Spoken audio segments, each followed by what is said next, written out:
Welcome back, Panther fans. I'm David Brown here with Ryan Graham. Hey, y'all. Tim Thurber. Hello. And this is State of Atlanta.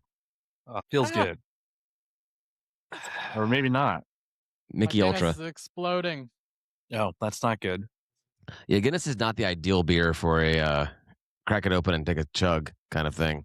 Yeah, but it is an ideal beer. It is an ideal beer. I still have 3 left from St. Patty's Day that I have not drank yet. So I'm going to run and get a napkin. I'm sorry, guys. Get started without me. Are you saving those for an occasion? when I'm literally going through everything I have left in my house. And so I'm drinking some Mick Ultras that were left over from football tailgating. Nice. So they're Do we need to send a care package to you? You said getting rid of all the booze in your house. I'm just going, instead of buying more beer, I'm drinking everything I have in the house to So you're just doing spring cleaning, right? Yeah, exactly. Spring Yeah. drinking. Spring drinking. So Makes sense. all right. So we had an eventful Friday this past week. Did. I mean, We fired a coach. Did you guys know that?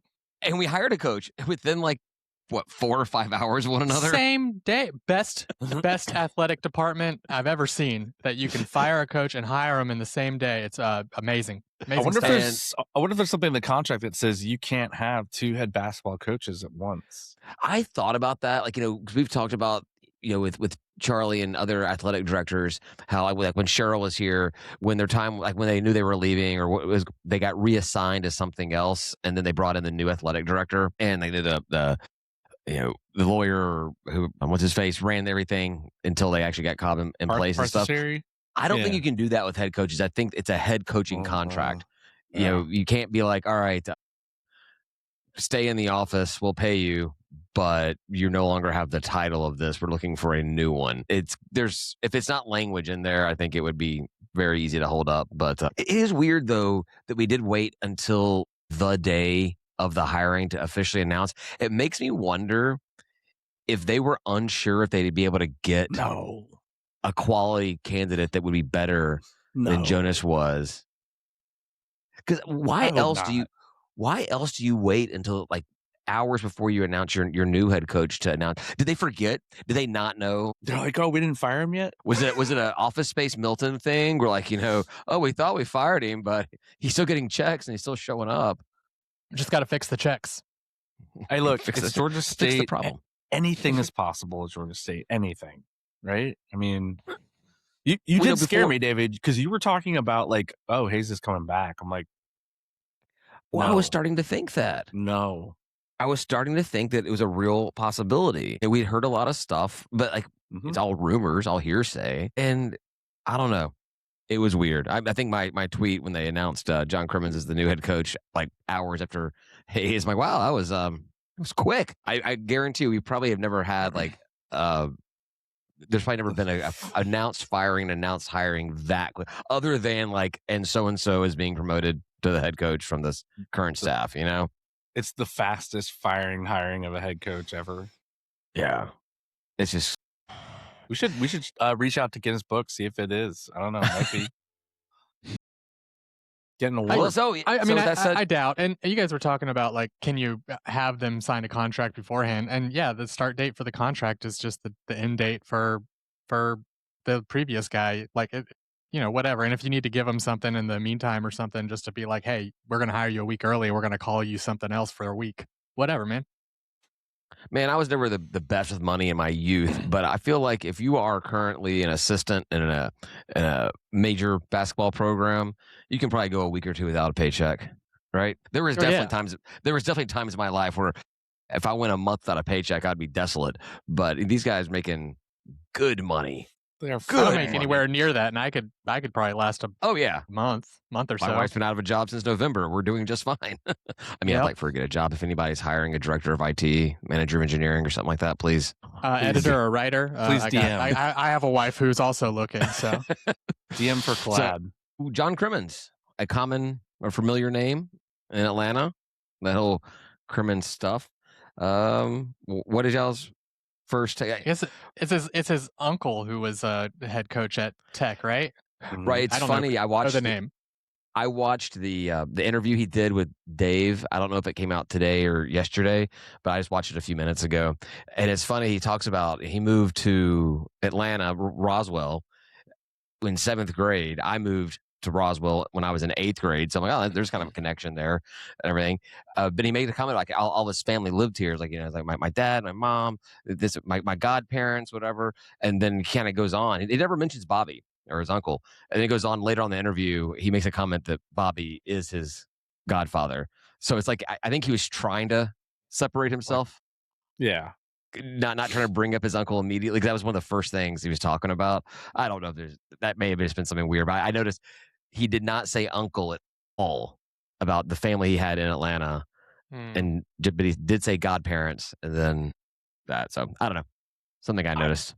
Yeah, I mean, would you want that? Like, if you're trying to be an upcoming head coach and you want to like blaze new trails, I would want to be like, hey, this is me. I am the guy that's learning how to be a head coach. I studied under a really solid head coach, Byington. I don't want to say his name, but whatever. The guy that coached at Southern. And it did say Byington. Byington. Okay, you nailed it. Okay, I just guess, but I mean, like, look, he turned Southern around. He made JMU relevant, and he went to Vanderbilt, and they made the tournament like 2 years in a row. JMU, they made the tournament and won the first round. As long as you have like a thumb drive of everything that coach learned how to do, and you've learned from him, I'm good. Like, I mean, the assistants are the ones sitting there doing all the work on the court anyway. The ones on the court, yeah. Jimmy Madison, they were actually last place in the CAA the year before Byington and Cremins joined, and won the CAA the following year. So it was an immediate turnaround. And one thing that I found very interesting we talked about is when he followed Byington to Vanderbilt. He said he was ready. He was prepared to be a head coach then, but he wanted to get just some time being in an SEC school, assisting there, and kind of seeing how that kind of level of play worked. But he said he felt he was prepared already. So I kind of like that confidence. That when he went to be a head coach, he was 55-11. And then he went back under Byington, but like just because he liked working for him and what you just said, but like he did really well as a head coach when he did that. Right. The head coach thing, Ben talked about this. We heard it, that head coaching experience was going to be a priority. And yes, he does have, I think, 2 years of head coaching experience, but at a JUCO, not at a Division I program. If you actually go to his Wikipedia page, it's got very little on him, but it does have like his coaching history, his record as a head coach, and it's empty. It's just Georgia State 0-0 because they're only counting D1 records. But honestly, JUCO experience in the past might be more relevant experience to today's NIL landscape, because you have, your players are coming in and out. Like you might have somebody who comes in for a year and then leaves, and then like you're constantly having to like reinvent your team, just like NIL. That's a good point. And JUCO, your best players, like they're literally there to move on to the next level. That's why they're there. So that's a good point. I hadn't thought about that. But yeah, the name part is interesting to me, because my first take was, obviously you hear the name, you think of, the father, in this case, the uncle or whatever. But how often does that work out? How often does the son or in this case, nephew pan out in these types of situations? You've seen it, but like, the Bowden brothers or son, whatever, they were pretty good, but they never came to the level that Bobby Bowden was doing at Florida State, So I don't know. That makes me nervous. I'm all board. I think I posted our group chat. I've drank the blue Kool-Aid maybe twice over now. So, I mean, I think part of it's PTSD from, the Hayes years. I'm just hoping for an awesome start to next year for Georgia State basketball. I will say it was a good thing that we finally pulled the trigger on a coach, because we were getting dangerously close to the portal opening, and he had to make some quick moves to offer a bunch of kids, scholarships and spots on the team, because there was a flurry of those that came out like yesterday and the day before. So yeah, it's Georgia State waiting to the absolute last minute to do something. But I've seen, there's been tweets that we've seen come out already saying they've received offers from Georgia State already, which is interesting. He's still building his staff. We haven't had a staff announcement at all yet. There's been some names leaked. I don't know anything about any of them, but No, we do though. Denon Morrow from Jacksonville State and Mhm. Matt Schultes from Longwood. Okay. Yeah, I don't know anything about him. Yeah. No, but we do have people, and I guess offers have already started going out like same day that they were hired by those people, so that they're hitting the ground running. Guys, they were watching. They probably people they had been like reviewing Mm. for their own transfer type stuff. I don't know. Mm-hmm.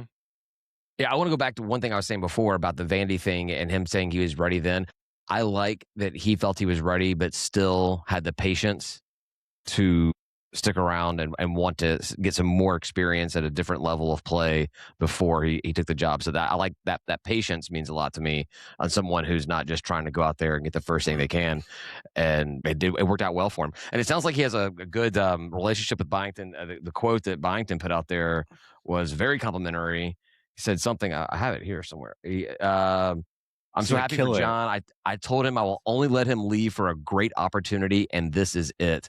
I've seen Georgia State be a power in the Sun Belt, and I know Jon has the ability to get them back there. See, blue Kool-Aid. I'm with you. Does he want to come over here? We'll take him. He was rumored for the UNC job. Yeah. Byington was rumored to go there, which would have been interesting, but I think they got some NBA guy or something. No, I like that. Maybe Byington can get us another game up there in Nashville. No, that'd be nice. I went last time we played up there. It was a lot of fun. I'm always up for a national trip, but those types of connections are good. Now, I did find the video that they posted of him kind of his first day interesting, right? Because he was all up in the sports arena. And I'm like, oh, that's funny. Maybe he thinks that's where we play. I mean, he might. I made a joke in the group chat about that. Are the offices there? They may still be. I think they may still be there. The basketball offices are still there. But I made a joke about it that they wanted to show where Hunter was able to win. So you've got no excuse not being able to win in the box. But he said something else in the interview with Dave that makes me think there's another reason why he went to the sports arena. So Bobby Cremins, after he retired, he sat around for like 6 years, and then he came back and he coached at College of Charleston or something like that, whatever it was, some small program for a few more years. And that very first game that he coached when he came back was at Georgia State in the sports arena. So maybe it was kind of like, hey, this is where your uncle coached that game or something. Maybe. I've got no idea. I don't know. I mean, I don't even know where Hayes' office is. I was assuming he had an office in the box and he worked out of there, but the box is I don't think so. Not close to campus. So I think that basketball, because those renovated locker rooms they had and everything was still in the sports arena. So I think that they were still there. I do think that part of that new athletic college town downtown 5-year plan thing with having the practice courts for both basketball and volleyball in underneath that covered practice facility, I think that will put basketball and volleyball offices, locker rooms, and everything inside of Center Park Stadium. An effort to get all the coaches, all the staff, all in the same building together. That's just a guess. Maybe. I do like that he's from the area, right? I mean, it doesn't sound like he's coached here very much, but like he's been in and around the Atlanta area. He knows the culture in Atlanta. I mean, I guess Roswell doesn't totally count, but it doesn't not count. All right. Right. No, yeah, absolutely. He said one thing's interesting. He said was at every single school that he went to, their first recruiting class, their first time go out there and get players for those teams. In every team, it was go to Georgia. Didn't matter whether it was Jimmy Madison or was it there at TDS or whatever school he was at. So he knows recruiting this area. Yeah. Georgia was the first place. He made a good observation about it. So obviously there's a lot of talent here. But the cool thing about recruiting the talent here is because there is so much, the kids are used to playing at a high level in their regular high school game. Like their high school games are going up against guys that are also getting D1 offers from really good programs and everything. So when the transition to college is a lot smaller for them because they're so already used to be playing against these bigger, faster, better athletes. Whereas you may have some kid out in California or somewhere else that's, lighting at the court, but he's playing with guys that are a foot shorter than him and not as athletic or something. So, when you're getting somebody from Georgia that, they're tested. And he made one thing I thought was kind of a good comment he said in there was He's not just trying to find like the highest ranked player or the best athlete that's available. He's looking for, like, he has a system that he's going to implement, and he's going to find players that fit that system rather than just going for Good. what's perceived as the best player available. Just not chasing stars or chasing ratings. And he said also not chasing points per game. He said that's one of the most overrated stats for a player in recruiting is points per game.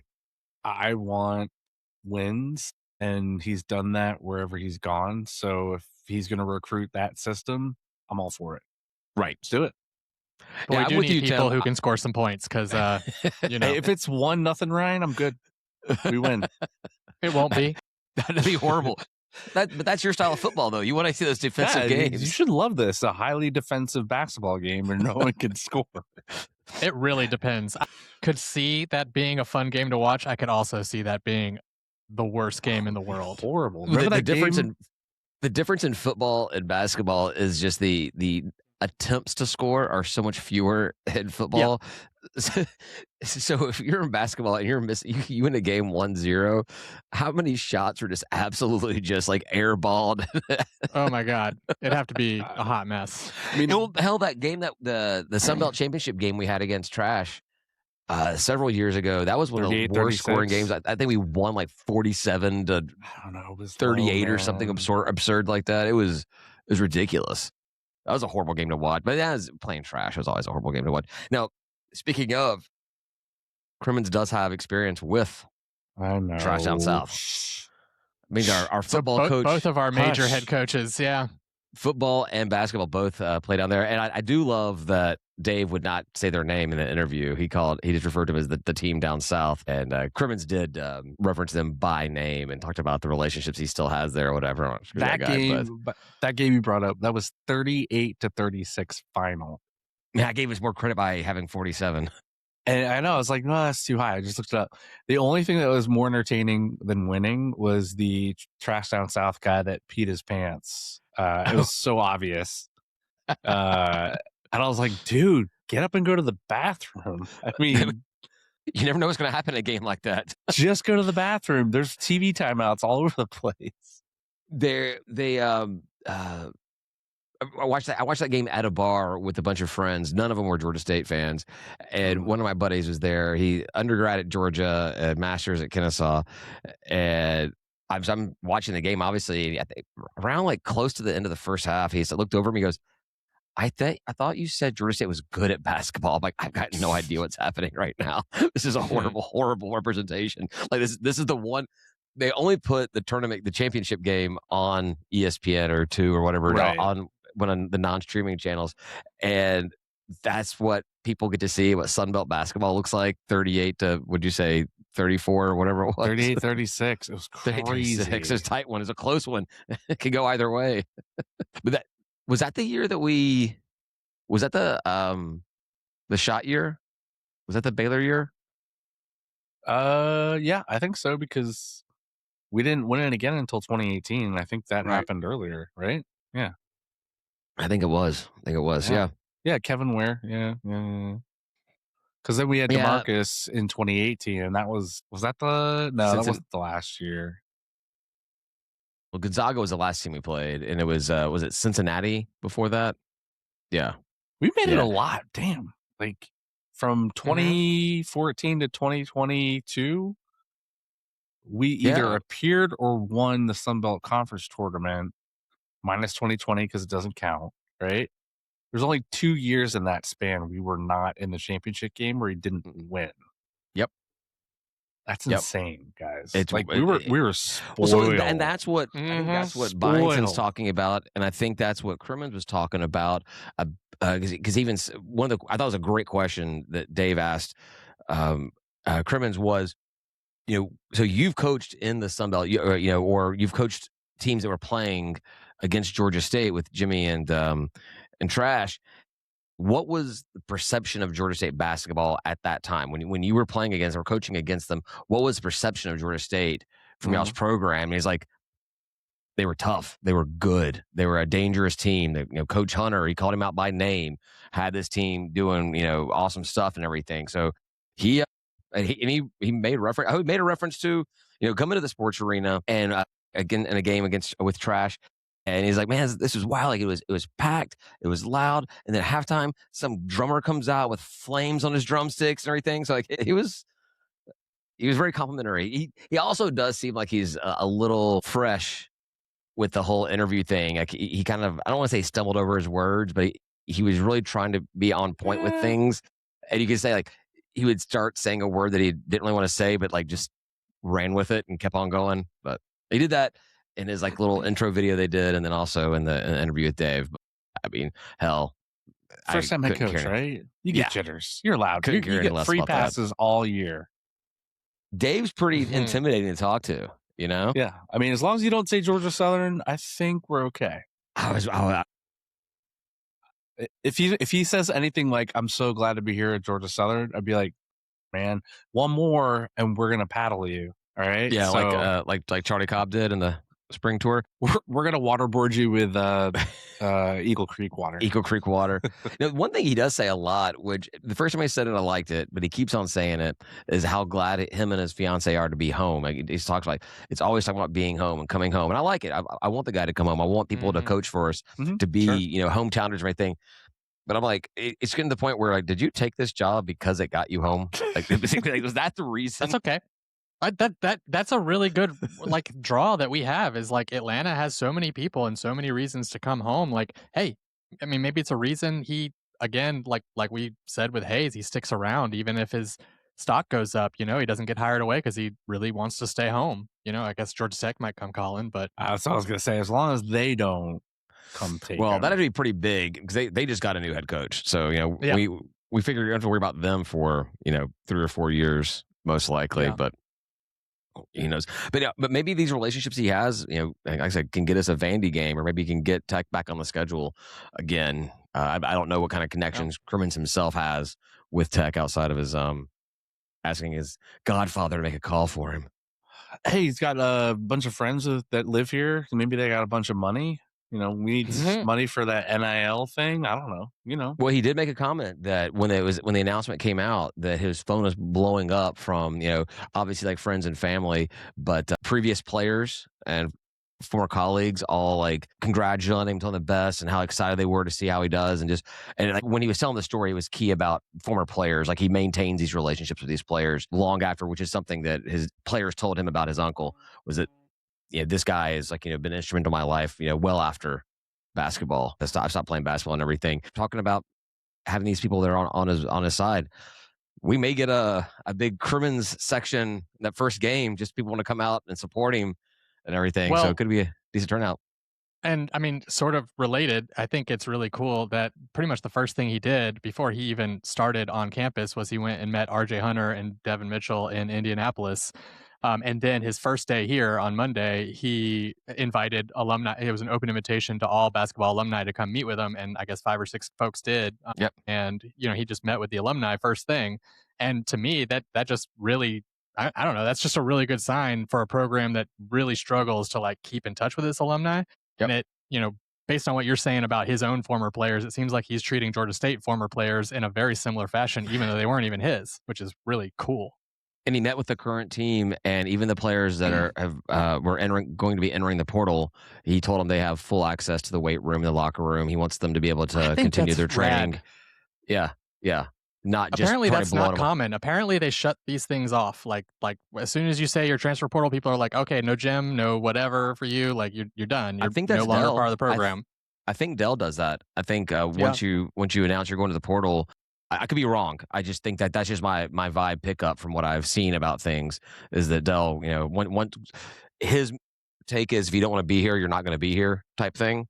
I think that's the norm around the NCAA, but I like that not being the norm. Hey, you can keep coming here as long as you want, and you know what? We're going to get a good reputation for being kind of a player-based, a player-focused program under Cremins, and that's cool. That's good. As a player, I would want to go play for somebody that cares more about me than other things, Well, that, and also you're not burning any kind of bridges. So what if that player, if they're a star player and they're told that, hey, there's some money, there's some other opportunities out there in the transfer portal, they enter the portal and they just don't get the same the feeling they want to get, and they don't feel like as welcomed, or the money's not what they thought it was going to be, or whatever. You've not burned a bridge with them. They're like, you know what, this Cremins guy he's pretty like legit. Maybe I want to stick around with this guy year and see what he's got going on and everything. So yeah, I like it. I think it's good. He seems like somebody that really is focused on legit developing players and building relationships and getting the guys that are on board with what he's trying to do. So Look, I'm just happy trying for. to tell you, like I'm with you. The more and more I see of the guy, I read of the guy and see what others are saying about him. The Kool-Aid. I'm being waterboarded with the blue Kool-Aid. Yeah, yeah. I mean, I love what he's doing already. I mean, in a short period of time, and he's kind of forced into it, right? Like he has to act now. I mean, you're talking about the transfer portal. I read some stat this morning, like over half of the players in the NCAA Division I are in the portal. Like it said, this is 2,901 players in the portal. There are 56. Well, and you never know when people are going to enter the portal and then not go anywhere. Sure. They might come back, Oh, it's like half the players that go into the portal don't end up anywhere. Yeah, they can't go. All those players can't go somewhere. That's too. I mean, plus all the high school guys. Like nobody's recruiting that many people. We started playing Uno with the kids, and Uno has like new rules and new cards now. And one of the cards is one of the wild cards you can play is a reshuffling of everybody's hands and handing them out. Like I call it like the socialism card, because like everyone now gets the same number of cards and everything. But like when you talk about like all the players in, right, I'm thinking of the same type thing. It's like all the players go into the portal and they sort them out, then they just go back out to the other teams, and you're just kind of like leveling everything out again. But they get to pick it. You don't get to pick it in the Uno game. But that's just kind of came to my head. And Brian, to a point you made, you were saying about him meeting the players, not just meeting the players. When it was announced, Georgia State players were coming on social media saying good things about him, and like DeMarcus Simons and Devin Mitchell were like, this is a good hire. I think Simons said something along the lines of, this will fix it, or maybe it was Mitchell, whatever, this will fix the problem, or something like that was what was being said. All right. There's a community around him that's they think this is a good hire. So hell yeah, I like it. I'm in.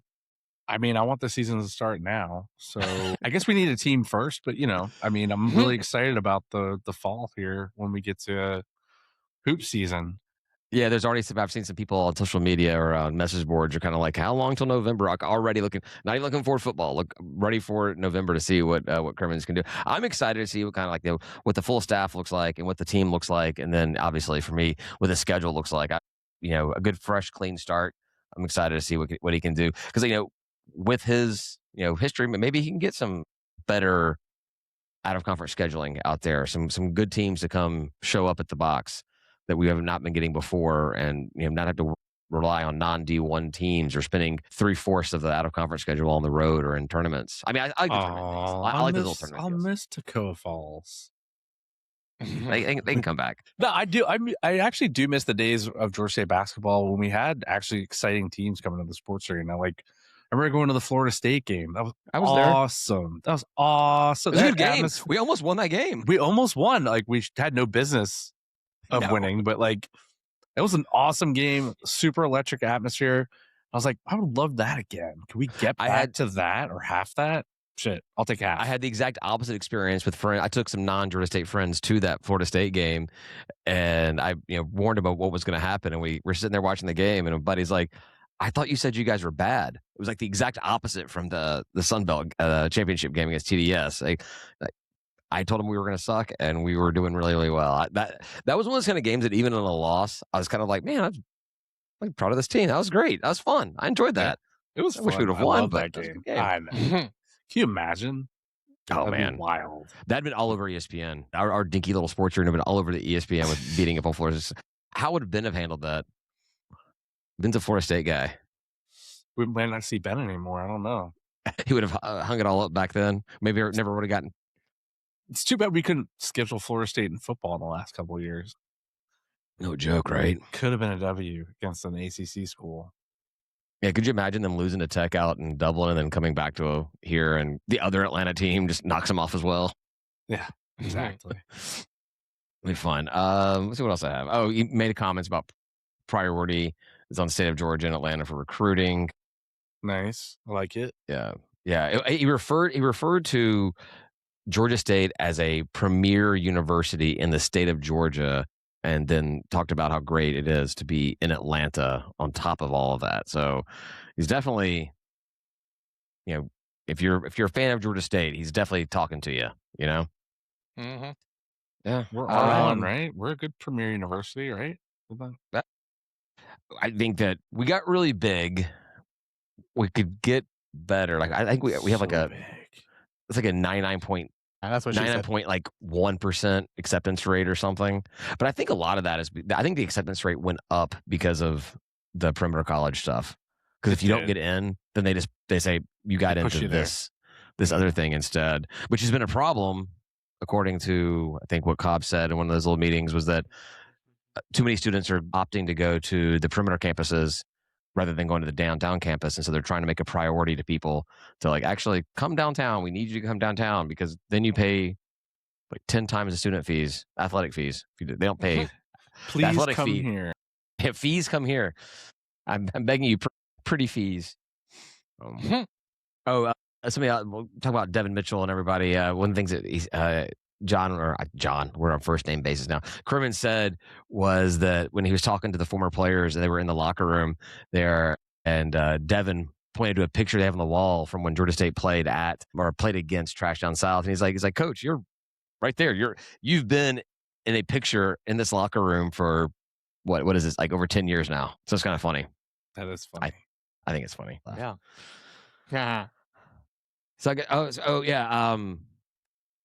I think the name Cremins, you can there's some plays on words you can do for like fans, like you had the lefty loonies or whatever, and you can have like the criminals.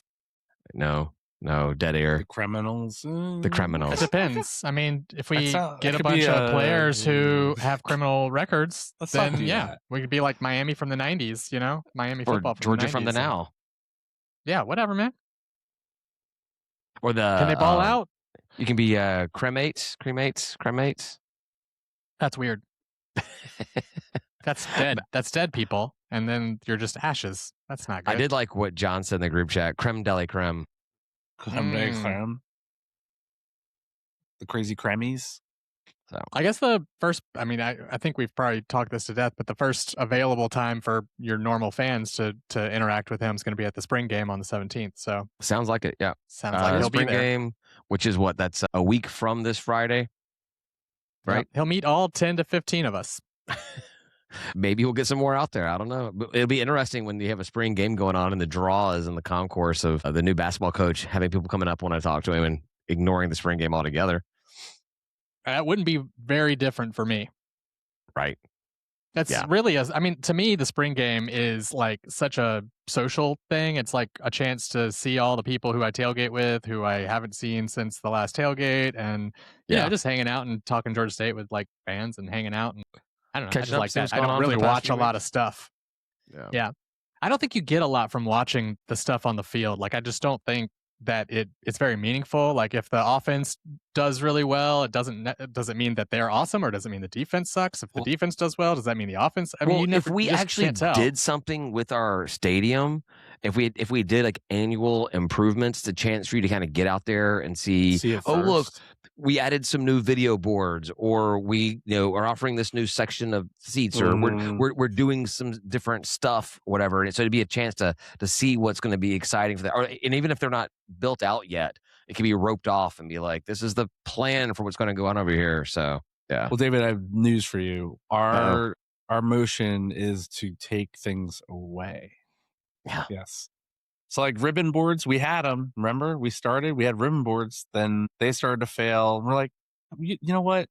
Game day experience, you don't need that, right? Like we did replace the Braves vision, or whatever, Panther vision. So that is one improvement we did. But like all the other things inside Turner Field or Georgia State Stadium, we kind of just let decay. Essentially, it's pretty bad. I agree. It looks. We got $10 million for other shit, though. We do. Yeah, but wait, what's the other shit? Hold on. What, we have $10 million. Oh, I have no idea if we have it, but we're committing $10 million to things that aren't that.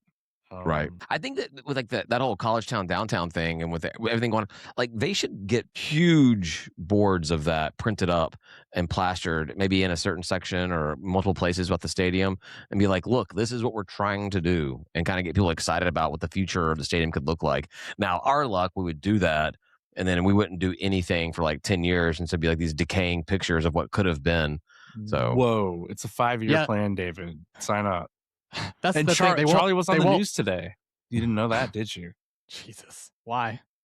Because he got interviewed for the College Town Downtown. Yeah. Oh, Jesus. And it's a 5-year plan. It's going to be done in 2 phases.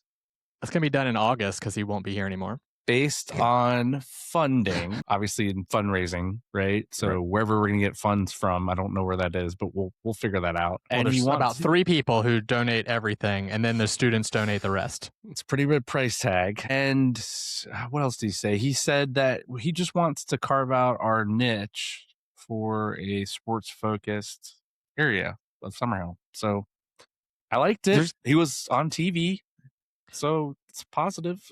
Was this the WSB TV thing? I didn't get a chance to take a look at it. Yeah, there's some people that are not on board with this change, and I agree with the extent of it. Kind of looks a little forced in and putting a lot into a place that doesn't necessarily, where it fits.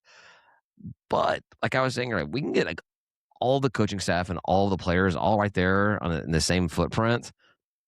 It's good for the community. It's good for Georgia State. It's tight.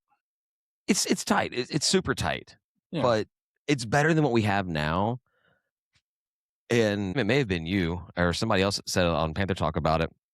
Was like, we already have our peer universities, our conference mates. I wouldn't call them peer universities, but our conference mates. They already have all of this stuff on campus. Yeah. And so we're catching up to where they've been for years to get to this. So our 5-year plan, we may end up, we'll still be behind where they are. But if we don't do this now and we're waiting for some other huge lot of land to just fall in our lap, that's very unlikely in Atlanta. So as much as I don't like the wedging in of everything, if this is what it takes to get everything down there and hopefully gets students coming out to more events, then I'm all for it.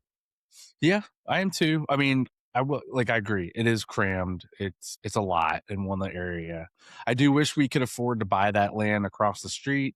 Maybe make that the beach volleyball courts, or see if softball fits in that space, or I don't know, put softball where they originally planned it, or buy that lot from Grady or Carter and put something there. Like maybe just spread it out a little bit. I know there's obviously all the land to the west of the highway.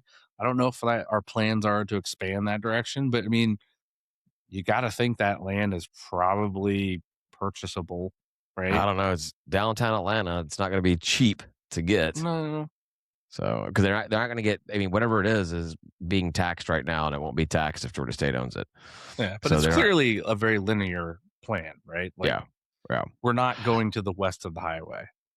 No, and that's probably good. I don't think it makes any sense to go west of the connector. So I think it was mentioned earlier about, Cremins got hired, but we still have no women's basketball coach. So it seems like it was definitely a priority to get the men's coach hired, and then we'll maybe find out something. I think we heard somebody was offered the job that turned it down. I'm like, why'd you interview if you didn't want to come here? It sounds like two candidates were basically about. One of them, I think, was offered and stayed where they were, and then another one just didn't take it. I guess I don't know. I don't really know what the details of that are. It's hard to find out, information about these kind of things. Yeah, sure. I mean, they needed. Oh, took a different job. Somebody stayed put, and somebody took a different job. Okay. All right. I don't know. They needed to do something over there. Yeah. I mean, that one. They said it was like a mutual parting of ways with Coach Gene Hill, and no more I feel like Ryan. There should have been like. You always hear about athletic directors are always prepared for a coach to leave. So they always have a list of names that they want to go to. I know that's more reference towards your football coaches or your men's basketball coaches, but you would think that would kind of be in place for anybody because when someone goes, you want to get somebody in as quick as possible. You'd think there would have been a women's basketball coach short list, and either there wasn't one, or the people didn't want to do it, or I don't know. I would tend to believe that probably there wasn't one. I mean, I do hope for the women's team that we can find a head coach and get them hired. So It'd be nice to get the women's basketball team. I'm not going to act like I go to games or whatever, but I want to see all of our programs do well. And not having a coach, it's impossible to do well. So, all right, I don't know, man. We'll see. We can test it out. We can test the waters, player coaches. If a tree falls in a forest and there's no one there to hear it, does it make a sound? It would be very Georgia State just to be like, we're going to roll without a coach this season and see how things pan out here. generative AI head coach. There you go. We're good. When my AI was figuring out some of these topics and helping me crunch all the data that came in or whatever, it was talking about how Cobb's contract is up in August. How does and it how know that? he was still helping out with this search and doing the interviews like you said, Tim, and it knew that and it basically said, well, this is kind of weird if he's like not going to be here. And I said, I mean, I'm like, yeah, it's the weirdest comms plan ever to do this stuff, but like, that's where we are right now. Our comms plan doesn't really make sense, probably because there isn't one. Yeah, That we're in a is one situation where you thing. have to do it, right? Like, we don't have a choice. I mean, it's either you get a new athletic director, but we don't really have the time to go through that search and then have that new guy come in and then hire all these head coaches. Like, situation is the situation. Cobb, make the hires. The running theory is that Cobb did not play that big of a part in this coaching search, probably facilitated some things, but that Dr. President Blake was the one that really did the interviewing and made the decision on what was going to happen. And one of the things they attribute it to is that in the official announcement, the first quote from anybody about Cremins being hired is from Dr. President Blake. And then later on, there is a quote from Charlie Cobb on it as well. And looking back, and this is what Brady's research, looking back at when Coach Hayes was hired, Blake was not quoted at all in that announcement. But this one, the front and center quote was from Blake. And so just, it could be nothing, but it could be kind of evidence that Blake was really in charge of this whole thing. So if people are afraid, as he said, if people are afraid of Cobb making this decision on his way out, maybe he wasn't the one making it. Again, I mean, I'm on the record here talking about, I think Cobb's hires here have been very good, like theoretically, right? So like, you never know how something's going to pan out. You can only check however many boxes you can check on the incoming side. Oh, And I yeah. think he checked a lot of good boxes on the incoming side for both of his major hires. So yeah, we were totally excited about Del McGee. We were totally excited about Coach Hayes. Stromdahl, I still think that with the facilities that baseball's got a shot to turn some things around. But yeah, no, his hires have looked good on paper. But as somebody pointed out in one of our comments on the YouTube channel is, being good on paper is for fans, but being able to detect who's going to be an actual good coach is why you're an athletic director. All you can do is judge people by their previous experience, and if we did that for those coaches, we all say slam dunk hires. We were all very excited about both of those hires. But there's also the personal aspect of it, and we did see that with our prior softball coaches that we talked about last week, there was definitely a personality issue that should have been discovered earlier and addressed way sooner. So yeah, there's more stuff going on that too. I think what you're pointing out is our trend is every new head coach we hire, we like. Exactly. But I mean, come on, like, you know what? Like we thought Prosser was going to get hired last week, and I was not as high on him as you guys because I started looking at all his stuff and I was like, this guy doesn't really win a whole lot. Like he's not overwhelming. He's not from here. He doesn't have I don't know. I wasn't there. I wasn't with it. So like if we had hired him, and all indications are we tried to. Yeah, I think with that one is we weren't ready to make a decision yet, and his current job at Winthrop, we're telling him that they needed a decision about whether he was going or because this is how their athletic department works. They're like, we need to know now whether you're staying or going, because if you're going, we need to bring somebody else in now because we have the portal opening up and we've got to do recruiting and we got to do these things and we can't be waiting around for you. And so with not knowing if he was going to get the offer at Georgia State, he just told them that he was going to stay. So if you wanted for anybody that wanted Prosser, it sounds like it could have been us taking too long. And if we would have been Johnny on the job with announcing Hayes' firing and interviewing and making a decision, maybe Prosser could have been here. Winthrop's gonna go Sweet 16. Dude, no. I didn't say Final Four. Okay, that makes it all better. Yeah. Just Speaking of the Sweet tournament, 16. Tim, as our administrator of the yes, bracket challenge, is there anything you want to talk about that at all? I mean, yes, it was a very spirited bracket pick'em, and your very own David P. Brown came out on top, number one. didn't even need the championship game to clinch it. Didn't you need it? Because no one had anything left. Like, we were all out. Everyone got knocked out of that thing.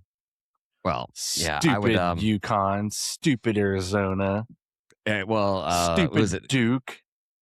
Gonzaga was the one that happened early that made me think that I was gonna be knocked out of it pretty quickly. But then Michigan and Never Arizona know, kept me in man. it, You and never then know. going up against a guy that the number one guy had Arizona, I had Michigan to make it to the championship game, Someone's and got to that win. did it for me. So I had Michigan, and in my work one, Yeah. there was one other person who had Michigan, and they had more points than me, and So I got second place. We did reprocess it with Ryan's entry, and so Ryan technically is first place if you include his bracket in our challenge. So, David, I mean, first place, second place, it's all the same, buddy. Like, I want to see. all the I want to same. see that recalculated bracket for. It's over here. Hold on, let me tear this page off. I lost it in a boating accident. Exactly. But yeah, it was me and Tim were boating together. Yeah, we and were we lost boating. it in the Lake- accident. We're boating on Lake Claramere a couple days ago. It's down there with Julio's $250,000 diamond earring, right? Exactly. But it was a lot of fun. March is one of my favorite times of year. My job doesn't like that to happen for some weird reason. It just loves to rear its ugly head at the wrong time. So hopefully next year we'll be headed to the tournament. Absolutely. Never know. Hopefully we get a good, easy to travel to location and not going This is to a Idaho trash or conference. Orlando or It's not a Orlando, trash Portland conference, or something like right? that. So Trash. yeah, He well, could come our in, turn conference this is shit around. He could come in, and turn this shit around, and keep us in the top 3, and then we have a chance to be in the NCAA tournament next year. Why not? Like, other teams have done it. Why can't we? I mean, they did it with Jimmy. The Sun Belt the way it is, absolutely. It's completely plausible that we can come in and turn things around and we win. We're right back where we were, being competitive in the NCAA tournament. So, And I think Cool. he really has a huge desire to like knock it out of the park. I can feel it. I mean, Oh, every yeah. coach does, but I think he really wants to do well here. Now, I don't want him to do too well because I want to keep him for a couple of years. I don't want him going anywhere. Set a solid foundation for the next guy to come in. Yeah. All right, cool. I think we've gone pretty good on this. I got one other thing. I think was it one thing or two things. Well, it doesn't really happen. It's not really happening right now. But you probably want to bitch about the spring social on last call, right, Tim? Yeah, let's do that. All right, cool. And I got one other little thing about a new sport, college sports. So, all right, cool. You want to take us out of here? Yeah, thanks for listening. We're going to head over to last call. If you like what you heard or you didn't, join our Patreon anyway at patreon.com/Dave Atlanta. You'll get live stream access to last call, group chat, discounts on merch, bevs at tailgates, David winning pick'ems, and more. $5 a month. It's all it takes. Become a fan of our show and save us so we can drink more beers. Yes. Say goodbye, please. guys. Goodbye, guys. Peace.